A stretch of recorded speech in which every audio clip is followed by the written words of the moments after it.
Лидерството во јавниот сектор не само како функција, туку како мајндсет.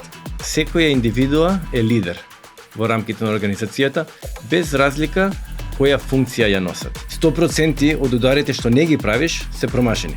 Меѓутоа, доколку еден лидер работи исклучиво на тие оперативни итни работи на дневна база, нема да има време за стратешко делување. И станува она што го велам во книгата пожарникар. Значи и недостаток на менаџерски и лидерски вештини. Ти мора да најдеш начин да делегираш, за да го, како што рече ти, отвориш просторот за твојата суштинска работа, да те следат. Тоа е лидерство. И сега ние ќе кажеме дека најдобрите луѓе да ги ставиме на менаџерски позиции и на лидерски, може да не бидат успешни. Ако си веќе во рингот, ако си се нафатил да се бориш, тогаш прашањето е што да направиш кога си веќе таму. И како да победиш со тие предизвици што ти се дадени. Добре дојдовте во новата епизода на Leadershift. Иако на почетокот, кога зборувавме за концептот на овој подкаст, дека ќе снимаме за лидерство во сите аспекти на живењето, општественото живење, меѓутоа некако го избегнувавме државниот сектор, јавниот сектор. Некако ќе претпоставите зошто, бидејќи тоа е нешто што секогаш е предмет на критицизам, секогаш имаме некој кој што е одговорен, па се менуваат одговорните страни, и не сакавме да навлеземе во некаков критицизам кој што нема да не донесе никаде, каде што го гледаме многу често по медиумите, во социјалните мрежи, но сакавме сепак да направиме нешто кое што ќе даде некакви светли насоки како овој сектор може да се менува, да се трансформира и што значи лидерство во јавен сектор, така да нема да должам многу. Денес со мене е мојот гостин Борко Ханџиски. Меѓутоа тој во последните 20 на години од истокот до западот самиот ќе ни каже каде се извршуваше јавна функција, но исто така и дел од едни меѓународни консултантски куќи. Повели Борко и представи се зошто со тебе зборувам за лидерство во јавен сектор. Фала ти, Тина. Најпрвен драго ми е дека сум тука. Одлична иницијатива за овој подкаст и мислам дека е одлична идеја во рамките на подкастот да опфатиш и темата јавен сектор, затоа што сепак јавниот сектор во било која држава е најголемиот сектор, дали по број на вработени, уште повеќе по функцијата, одговорностите што ги има во водење на целокупната не само економија, социјален живот и пошироко. Така да многу ми е драго што ќе разговараме на оваа тема. Зашто со мене? Па мојата цела кариера од 20 и неколку години е врзана во јавниот сектор. Значи сум имал прилика, задоволство, чест да работам за пред се државна институција, Министерство за финансии во Абу Даби, за независен државен регулатор, Народна банка, за меѓународна институција, Светска банка и за супранационална институција, Европската комисија.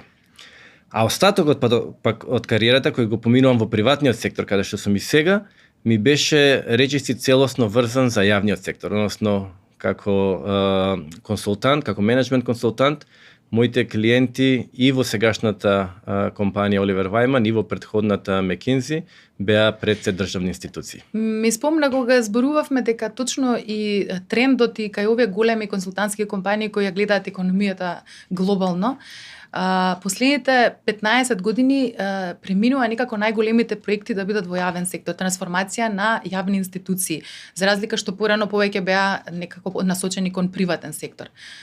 Може ли да ни кажеш дали е тоа трендот, нешто што и тебе веројатно те на некој начин ти ја означи кариерата, и кое е твоето лично лидерство што го гледаш да станеш човек кој што наречеме веќе не се врзува за едно место, за една институција, но да речеме по отворен да се вложува каде и да е потребна таа експертиза? Мојата кариера, особено втората половина од мојата кариера е дефинитивно врзана за овој тренд. Јас преминав од Светска банка во Мекинзи токму поради тоа што за менеджмент консалтинг, единствено за топ тиер менеджмент консалтинг компаниите, јавниот сектор се повеќе станава значителен клиент. Јас тогаш преминав во Средниот Исток, каде што работам и до ден денес. Меѓутоа, овој тренд да се повеќе јавни институции се свесни за потребата да се трансформираат, да бидат поефикасни, поефективни, е глобален тренд. И затоа компании како мојата имаат се повеќе работа во јавниот сектор, иако традиционално биле врзани, односно главните клиенти биле големите корпорации. Сега може да се види менеджмент консалтинг куќите имаат канцеларии низ цела Африка дори. Земји кои имаат релативно мала куповна моќ, меѓутоа и имаат доста пристап до меѓународни донатори и меѓународни финансиски институции, но сепак гледаат потреба од помош во нивната трансформација на јавниот сектор. Одлично. Ме интересира во врска со твојата книга, која што произлезе од целото ова долгорочно искуство во допир со јавниот сектор, која се вика Public Sector CEO, значи извршен директор во јавен сектор. Може ли да ми кажеш, ти се залагаш за лидерството во јавниот сектор не само како функција, туку како мајндсет? Каков е тој мајндсет што е потребен за да има навистина лидерство кое што ќе биде неприкосновено, односно може да биде оправдано, издржано, докажано во јавниот сектор? Па тој мајндсет е мајндсет во кај секој вработен во јавниот сектор или во приватниот, дека секоја индивидуа е лидер во рамките на организацијата, без разлика која функција ја носат. Што значи тоа? Тоа значи дека мајндсетот е тој дека секој вработен се буди наутро и размислува за тоа како може да придонесе во рамките на нивната функција и работни задачи, како да придонесат кон целите на организацијата. И тоа е тоа што кога влегов во консалтинг, првата лекција што ја добив во таа нова работна околина е дека секој од нас е лидер. И тој мајндсет треба и во јавниот сектор да доминира. На тој начин секој ќе контрибуира кон целите на организацијата, на владата, на министерството и на тој начин тие цели побрзо ќе се остварат. Јас бев дел од јавен сектор и можам да го потврдам ова што го зборуваш, ама малце и да го предизвикам. Ако да речеме некој извршителска функција во јавен сектор има идеја за развој, развојот се однесува на развој на процеси, развој на технологии и развој на мајндсет или културата. А кога е на пониска извршителска функција и можеби на првите оние ешалони на, да речам, оперативен менеджмент, тој може да делува во развој на процеси, бидејќи и изучува и ги разбира во доменот на својата работа, во споставување на нови технологии и треба. Значи не треба да чека нити за процесите, нити за технологиите, да воведува новини, односно да предлага, а нормално дека одлуките за воведување ќе одат на повисоко ниво. Сега едно нешто што не може баш, и јас можам тука да потврдам лично, не може да делува од таа позиција на промена на мајндсетот во организацијата, институцијата, односно тонот на културата и на мајндсетот го дава високиот менеджмент. Се согласуваш ли со тоа дека сега лидерството сепак е во рамки на каде можеш ти да делуваш, нели, како индивидуа во својот домен, меѓутоа организацијски дека некој повеќе од повисоко ниво ја има таа одговорност да го менува мајндсетот и културата? Тоа е неспорно. Мислам, неспорно е дека оние кои се на лидерски позиции имаат поголема одлучувачка моќ и можност да ја движат целата организација. Тоа е неспорно. Меѓутоа, би го репозиционирал прашањето, односно гледањето на ова што го кажа, тоа е за секој индивидуа. Прашањето е во рамките на тој контекст што е за нив даден и кој не може да го сменат, што е она што може да сменат. И тој мајндсет на лидерство е да пробаш да смениш она што можеш да го смениш. Се разбира дека многу работи не може да се сменат и тоа е ирелевантно да се дискутира на таа тема. Фокусот треба да биде во тоа што можеш ти да смениш, што можеш да направиш. А ти благодарам и тука баш би го искористила моето искуство исто така, дека на база на мои истражувања за нови технологии беа воведени технологии од типот софтвер за човечки ресурси уште 2007 година во Народната банка. така да перформанс менеджмент систем, значи нешто што како труд се вложило од моја страна и колегите, од мојот тим, за да се унапредува областа менеджмент со човечки ресурси, било препознаено и било воспоставено. И јас едноставно го тврдам тоа дека добра идеја, добар елаборат, издржана идеја, разработена што ќе значи финансиски, разработена што ќе значи како план на активности на имплементација, дека дефинитивно се прифаќа, а можам да кажам во тие години неколку гувернери се променија на позициите, меѓутоа контекстот никогаш не беше идеален, секогаш требаше да се избориш со твојата идеја да дојде на виделина. Може ли да ми кажеш малце повеќе од тоа како ова да се стимулира уште повеќе како развој на лидерство во институциите, односно како развиените институции стимулираат лидерство, вложуваат во луѓето, на кој начин, еве и во тебе е вложувано во минатото за да ги заземеш тие поистакнати лидерски улоги. Пред да одговорам на прашање, само да се надоврзам на она што кажа, тоа е дека точно е дека однапред не знаеш што ќе успее и што ќе се реализира од тоа што се твои идеи или иницијативи. Меѓутоа незнаењето дали нешто ќе се оствари или не е причина за неактивност и за неиницијатива. Хокеј не гледам, меѓутоа од Вейн Грецки ми останата цитатот: 100% од ударите што не ги правиш се промашени.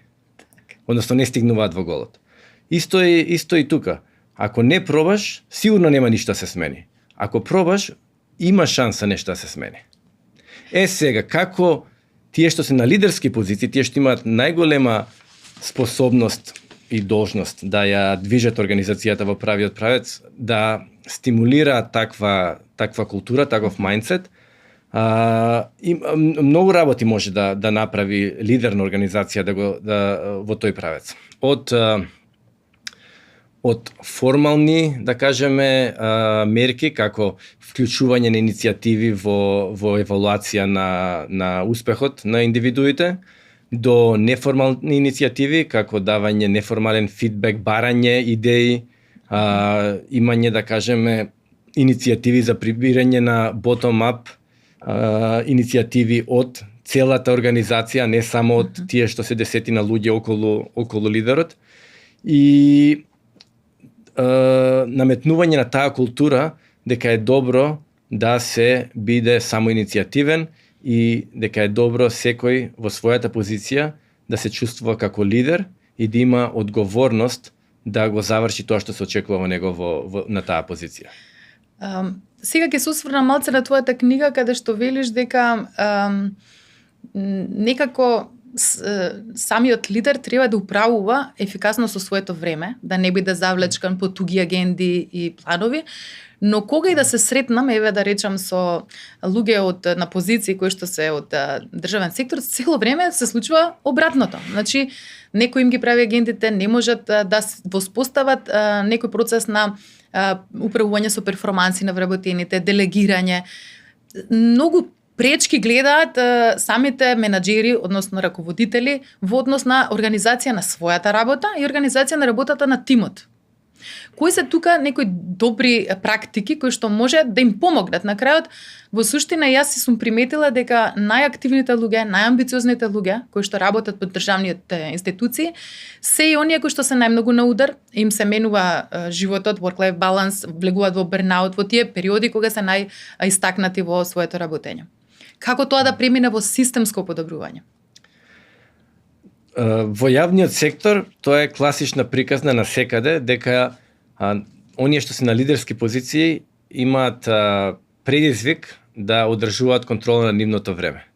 Јавниот сектор е таков да секогаш го има оној аспект на према јавноста одчет, што го немаат, се разбира, корпорациите, го има оној друг аспект дека секоја организација зависи од тоа што другите организации во тој екосистем работат и све тоа ги влече лидерите да го даваат своето време на различни работи кои не секогаш им се приоритет во однос на нивниот сопствен мандат. И како тоа некои го прават успешно, односно како некои се поуспешни во менаџирање на своето време, една од главните да кажеме практики за да се одржи тој фокус на она што е битно е да се знае што е тоа што дава најмногу вредност и на што е тоа на што треба да се потроши најголем дел, да се инвестира најголем дел од времето.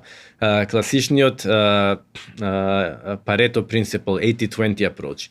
20% од работите даваат 80% од учинокот, односно од успехот. И сега за секој оние лидери кои се добри во контролирање своето време се оние кои имаат јасен увид во тоа кои се тие 20% кои даваат најголем учинок и го фокусираат нивното време на тоа. Спомнав други елементе, оперативно наспрема стратешко размислување. Оперативно размислување е, односно делување, не размислување само, е она што се итни работи на дневна база. Меѓутоа, доколку еден лидер работи исклучиво на тие оперативни итни работи на дневна база, нема да има време за стратешко делување. И станува она што го велам во книгата пожарникар, не е мој изразот, пожарникар, изразот го слушнав од Тони Блер, кој кажа, беше на настана во Светска банка пред многу години, дека он бил фокусиран на тоа да не повеќе од 3 дена му се за оперативно делување, firefighting, меѓутоа 2 дена во неделата задолжително оставени за стратешко делување. Одлично. Точно, у суштина, овие предизвици си во приватен сектор. Како топ менеджментот на компаниите да створи на некој начин ситуација кога може да ги оддели стратешките одлуки од оперативното работење. И последните 7-8 години можам да кажам и затоа имам и право да кажам дека многу се слични предизвиците на еден извршен директор, било дали во приватен сектор или во јавен сектор. Тој едноставно мора да научи стратешкиот мајндсет, да го врзе, како што дури ете оперативно, Тони Блер го врзал за 2 дена од неговите 5 работни дена во неделата, што значи дека мора да сме прагматични во пристапот и дека мора да го одвоиме времето, дали ќе биде тоа за стратешки развој, дали ќе биде за сите оние работи кои што всушност треба да ја обезбедат иднината. Затоа што ние оперативно гасиме пожари секаде и во приватен сектор и во јавен сектор, и ако продолжиме со таа динамика, не го направиме сами она кое што треба за да поттикнеме промената, ќе бидеме сменети од околностите и не знаеме во кој правец. Точно лидерството значи подигнување на лични и институционални капацитети за да се изнесе некоја визионерска промена. И за тоа се потребни повеќе аспекти да се знаат од менеджмент и од лидерство. И тука би ја спомнала програмата на Вита институт во која што е наменета за лидери и менеджери во јавен сектор, која што започнува наредната година, сега се уписи во програмата, е наменета за раководни структури во сите државни институции. И на некој начин сакаме да го приближиме овој мајндсет на дека извршен менеджер секаде е одговорен и треба да ги согледува сите овие потреби за организацијски развој. Ти имаш свој модул и кој базира на книгата CEO in the Public Sector.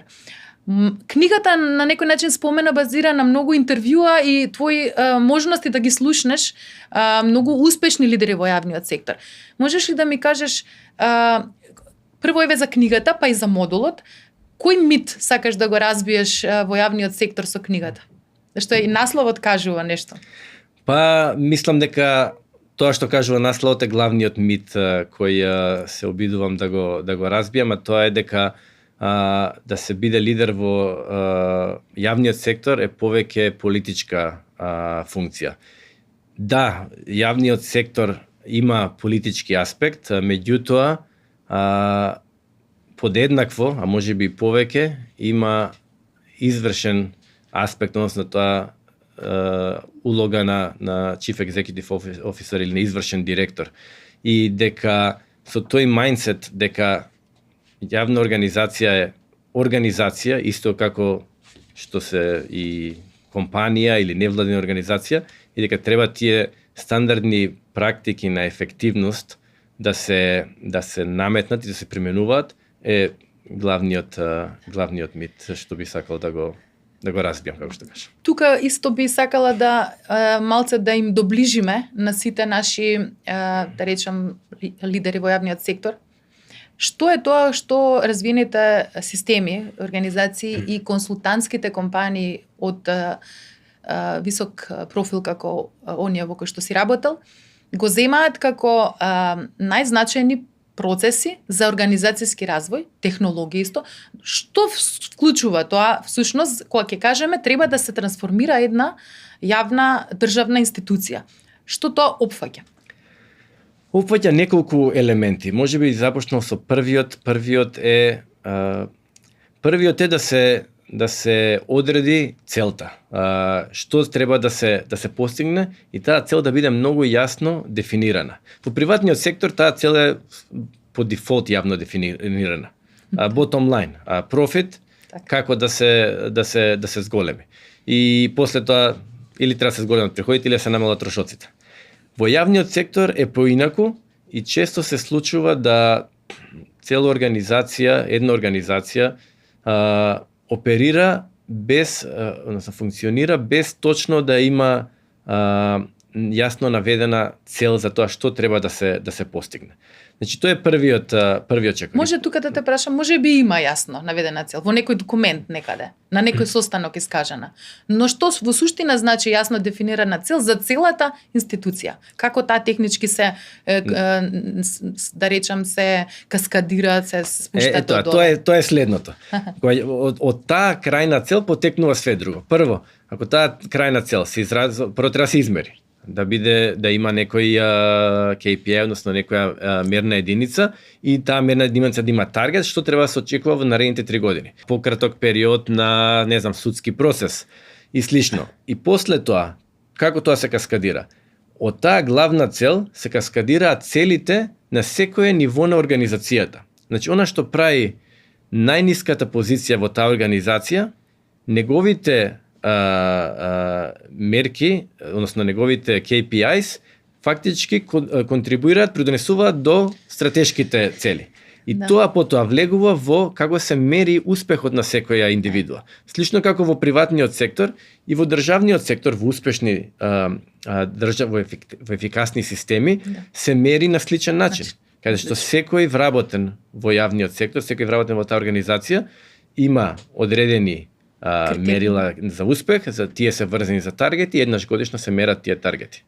Значи, кога зборувавме порано во приватен сектор, KPI, Key Performance Indicators или клучни фактори за успех, сега и во јавен сектор го зборуваме истото, меѓутоа го зборуваме на различно ниво, со различни да речеме различна димензија на тие индикатори.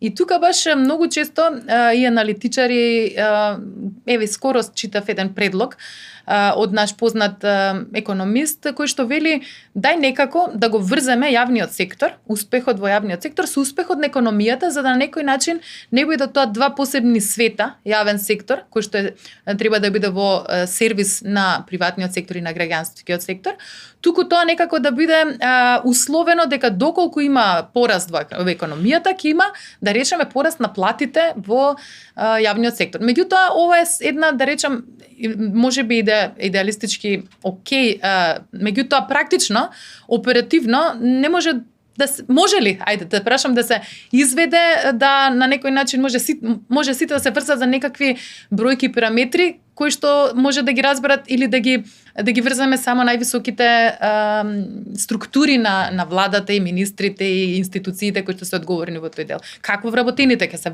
видат во таа бројка? Одговорот е не е бинарно прашање, не е да или не, туку прашањето е доколку може да се оствари ова. И одговорот на тоа прашање е во голема мера. Не е едноставно како во приватниот сектор, каде што извршен директор на компанија има перформанс таргет, не знам дали е тоа ако е компанија која е на берза, цената на акцијата, или ако не е на берза, годишен профит, не е толку едноставно, меѓутоа е сепак изводливо и во ефикасни државни институции тоа е пракса. Значи, лидерот на организацијата, да кажеме на ниво на министер, има KPIs за кои тој е одговорен, кои се најблиску до тие крајни цели кои државата, односно владата сака да ги оствари. Под него секој ниво има KPIs кои контрибуираат до тие крајни цели. Не може за некој што работи на шалтер или на, да кажеме, инспекторот на царина да му биде KPI македонскиот извоз. Затоа што неговата контрибуција е многу мала во таа крајна цел, меѓутоа на неговото ниво се мери нешто што он има голема контрибуција, да кажеме, не знам колку камиони дневно ќе прегледа, а тоа контрибуира до онаа крајна цел која е на повисоките шалони во организацијата како KPI. Некако зборуваме за перформанс менеджмент систем или систем за управување со учинок.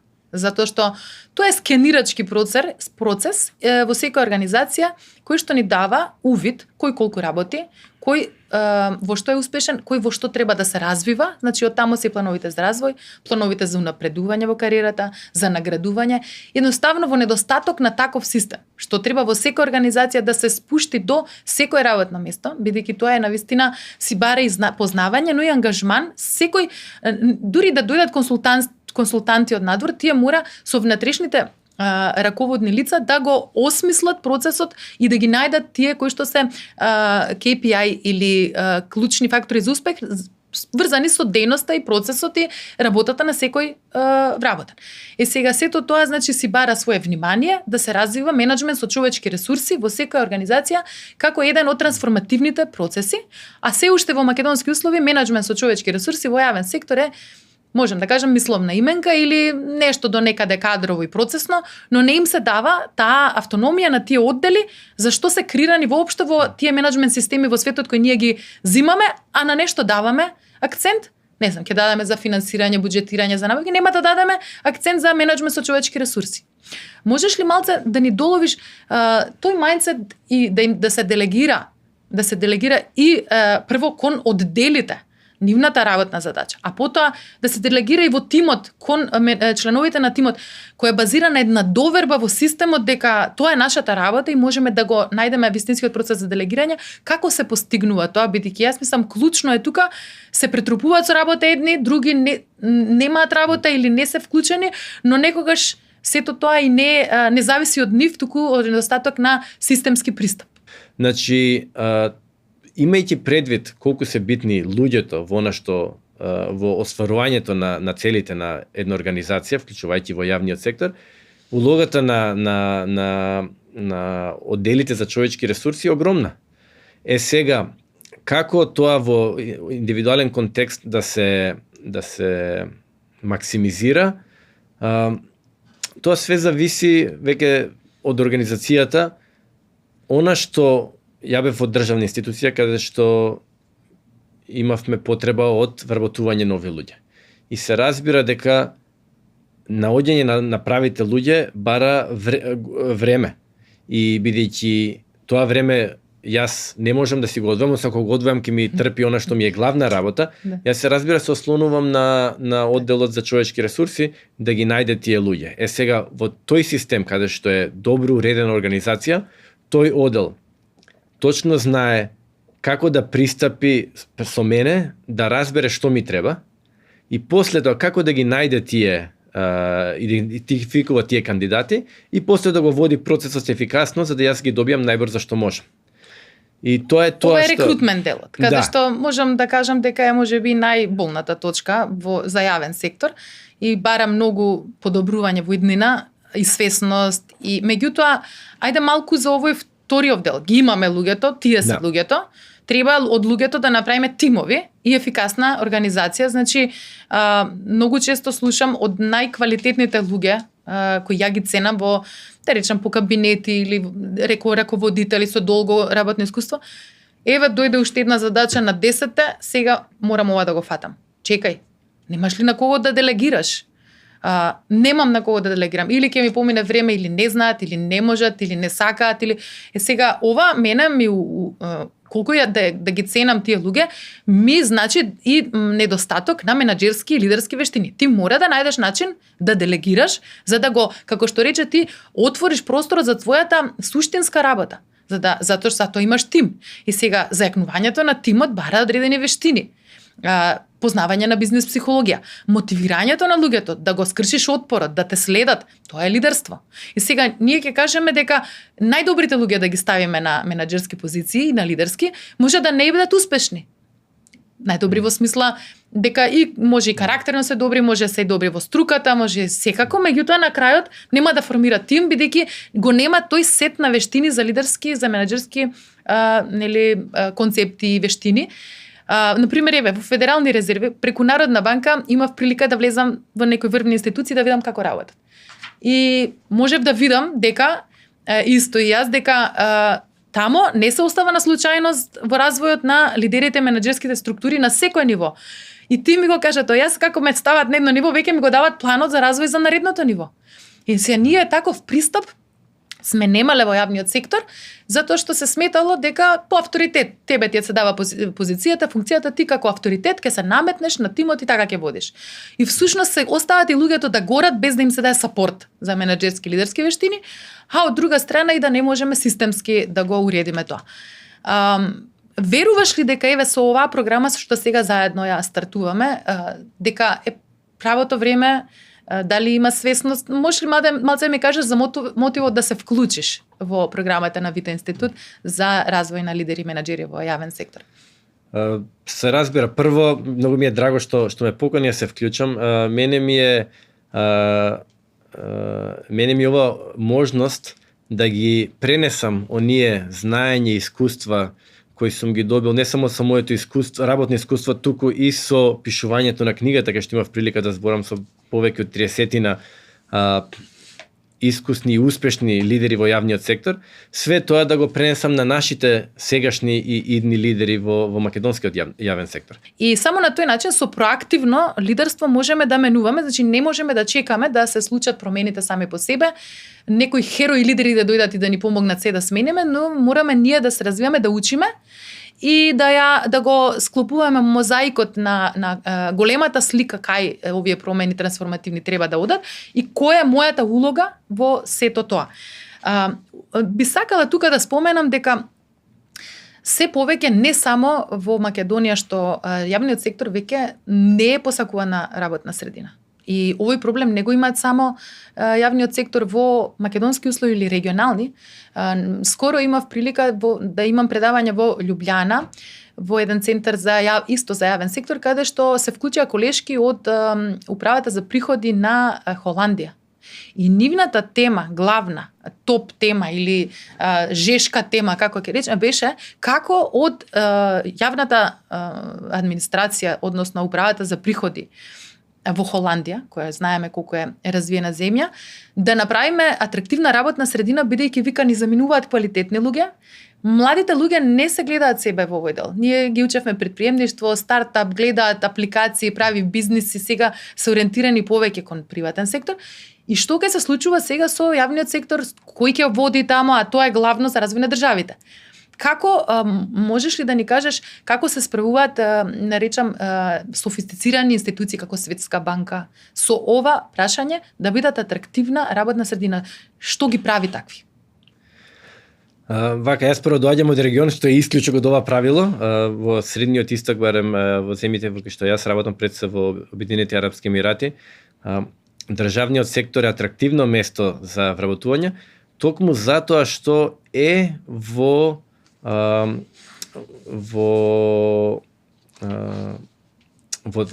текст со она што се најновите организацијски практики, е конкурентен од аспект на плати, нуди атрактивна работна околина и слично. Сега тоа е нешто што фактички е решението за овој проблем. Како да се понуди тоа што го бара новата генерација на вработени. Она што фактот дека младите денеска имаат толку многу избор е одличен за развојот на јавниот сектор. затоа што јавниот сектор сега има многу повеќе конкуренција отколку порано. И тоа е добро. Управата за јавни приходи на Холандија сум убеден дека нема да остане без луѓе, имајќи предвид колку значајна функција извршува. Односно, ќе мора да направи се што треба да направи, за да ги добие тие луѓе кои се потребни. Односно, ќе треба да се промени. Ќе треба да се промени, да биде во текст со најновите трендови, дали од аспект на тоа што бараат новите луѓе. Се ако бараат не знам, пофлексибилна работа, ќе мора тоа јавниот сектор да понуди. Ако бараат новите генерации подобри канцелари и слично, ќе мора тоа да се подобри. Значи, битното е да се знае што бараат тие луѓе што сака јавната организација да ги привлече и да се види како може тоа да се понуди. Јас работев, тоест бев во посета на јавна институција, на Државниот завод за статистика во Обединените арапски емирати, и нивната канцеларија е многу поблиску до канцеларијата на Google, дего на било која друга државна институција што јас ми ја видел. Значи имаше буквално патека за точаци, соба за медитација, многу убави канцелари, отворен простор, зеленило во самата. Стварно беше пример за јавна институција. Затоа што од оваа причина Државниот завод за статистика морал да направи нешто што ќе ги натера младите да дојдат да работат таму.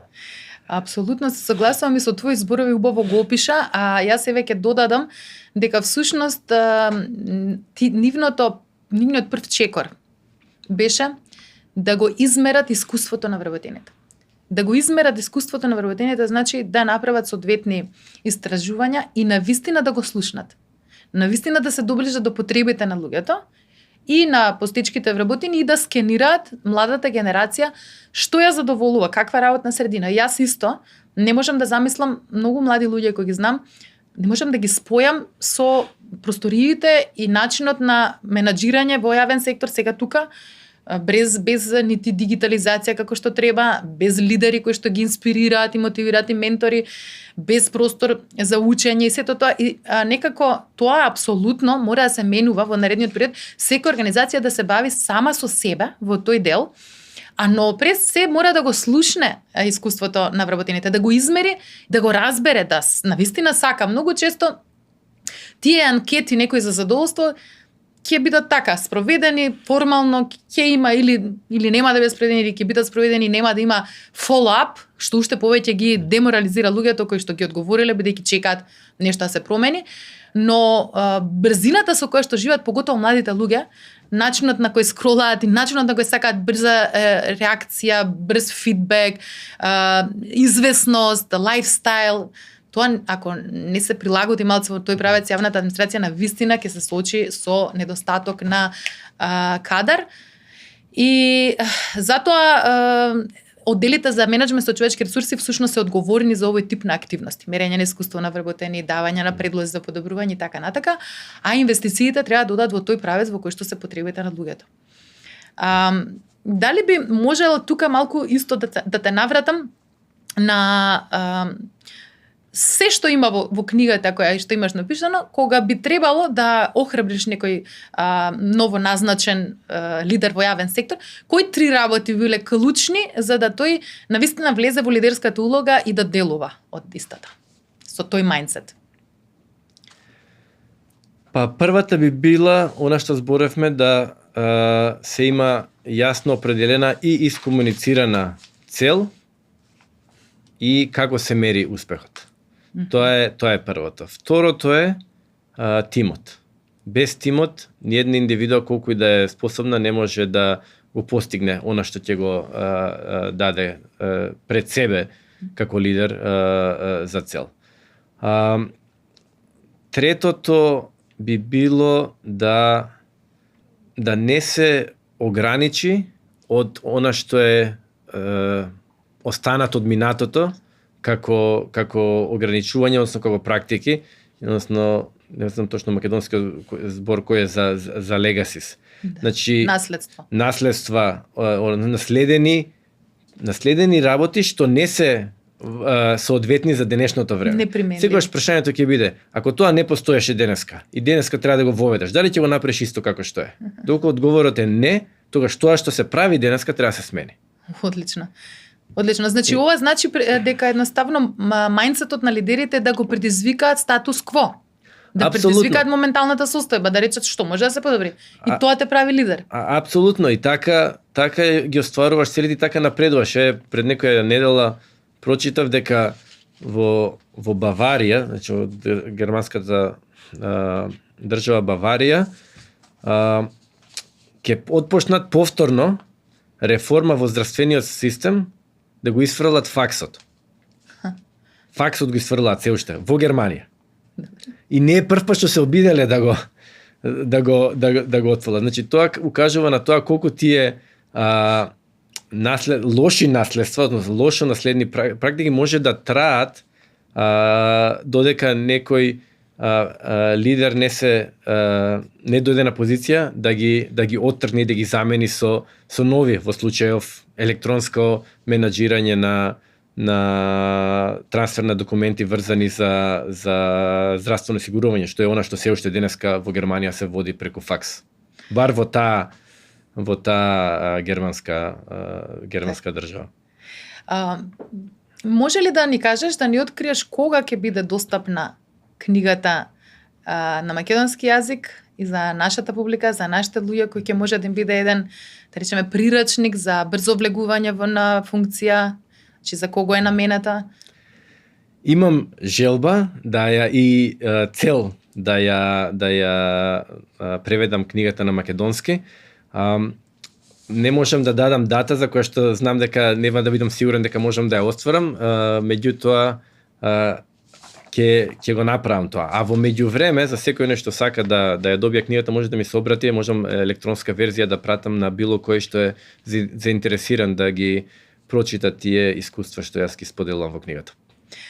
И уште нешто, во книгата велиш дека многу од твоите соговорници рекле дека кога ќе се напатиш на функција во јавен сектор, тоа е како да влегуваш во ринг со врзани ракавици. Врзани раце некако. Да, тоа... И сега тоа некако, уште на самиот почеток на книгата го кажуваш, но понатаму го сузбиваш со прагматичноста, лидерството, пристапот на сите твои соговорници дека го нашле начинот како да боксуваат и од таа стартна позиција. Значи се снашле. Па може ли некои светли примери од тој за ова метафора како ја надминале? Да, и тоа е фактот е дека постои разлика меѓу приватниот и јавниот сектор. Ако си веќе во рингот, и ако си се нафатил да се бориш, тогаш прашањето е што да направиш кога си веќе таму. И како да победиш со тие предизвици што ти се дадени. Па за секој лидер почнува од тоа за да ги оствариш своите цели, од кого зависи. Некогаш све што треба да оствариш зависи од твојата организација. Меѓутоа, некојаш тоа што треба да го оствариш зависи од други организации на кои што мора да се ослониш. Доколку си во вториот контекст, тогаш немаш избор, туку освен да најдеш начин како да соработуваш со тие останати организации да оствариш тоа што ти сакаш. И тоа е едноставно нешто што мора да се направи, а како да се објасни, тоа се објаснува лесно, се објаснува на тој начин што јасно се прикажува дека тие организации се врзани во она што треба да се оствари или што е ставено како таргет, односно како цел. Генерално фативме доста теми кои што се значени за да ги разберат, да речеме, од аспект на раководните лица сега во институциите, самите институции во кои правец треба да се трансформираат и реорганизираат. А можеш ли на крај, секогаш сакаме на крај да повикаме за лидерство кон младата популација? Што би им препорачал во однос на тоа да бидеш дел од јавен сектор? Што би било мотивирачко за младите луѓе да влезат нашата кариера, да имаат на почетокот твојата меѓународна, или да се мотивираат да бидат CEO на државен сектор? Дали со насловот ги таргетираш и прогресивните млади луѓе дека ова е еднакво значена кариера како и во приватен сектор? Ја би кажал дека не е еднакво. Според мене, можноста да се оствари да се остварат резултати, да се оствари импакт со кој што ти како вработен си лично, директно врзано, директно си контрибуирал, во јавниот сектор е многу поголем отколку приватниот сектор. Значи во јавниот сектор кога работиш имаш можност да ги промениш буквално животите на одредена популација. Ако работиш во образование, како ќе се образуваат следните генерации, ако работиш во здравство да спасиш животи, ако работиш во транспорт да овозможиш брз проток на луѓе и производи, значи таа можност да оствариш нешто кое директно допира до индивидуи или до целата популација е само јавниот сектор ја нуди. Ти благодарам. Јас тука би го завршила нашиот разговор, иако имаме уште многу теми, се надевам дека ќе имаме прилика да зборуваме повторно и навистина уживав затоа што секогаш бегаме од темата лидерство во јавен сектор, а сега толку убави дадовме насоки и верувам дека сите слушатели малце ќе го ревидираат своето согледување на тоа што е кариера и лидерство во јавен сектор и дека можеби ќе измотивира ова некои кои веќе се на функција да станат посамоуверени, поголеми лидери, а младите луѓе да можат да бидат навистина мотивирани да придонесат во поголемата суштина на државите, општествата, кои што после ќе донесат нормално и подобра економија и профити во приватен сектор. Ти благодарам, Борко, и многу ми беше драго. Корисна дискусија за твојата публика и стојам на располагање за дополнителни дискусии на оваа тема. Благодарам.